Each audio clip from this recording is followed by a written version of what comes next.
My name is Dr. Anthony Levatino.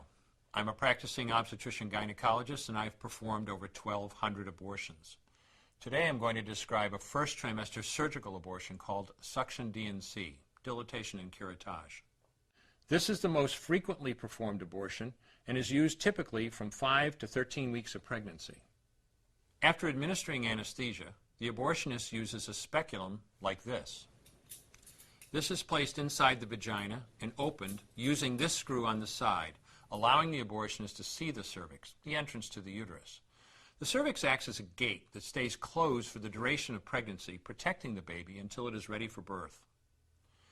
The abortionist uses a series of metal rods called dilators, like these, which increase in thickness, and inserts them into the cervix to dilate it, gaining access to the inside of the uterus where the baby resides. The baby has a heartbeat, fingers, toes, arms, and legs, but its bones are still weak and fragile.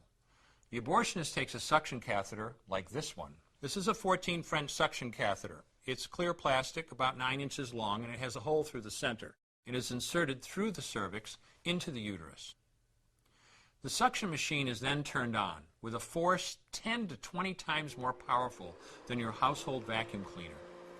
The baby is rapidly torn apart by the force of the suction and squeezed through this tubing down into the suction machine, followed by the placenta.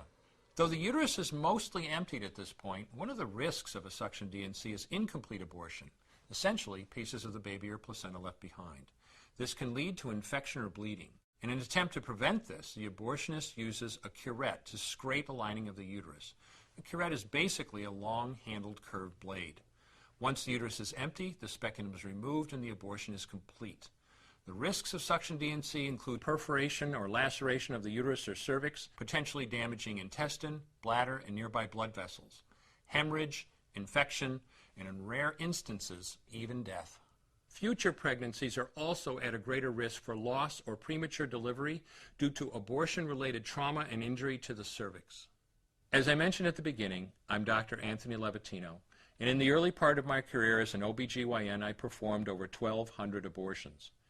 One day, after completing one of those abortions, I looked at the remains of a preborn child whose life I had ended, and all I could see was someone's son or daughter.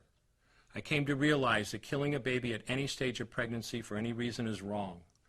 I want you to know today, no matter where you're at or what you've done, you can change.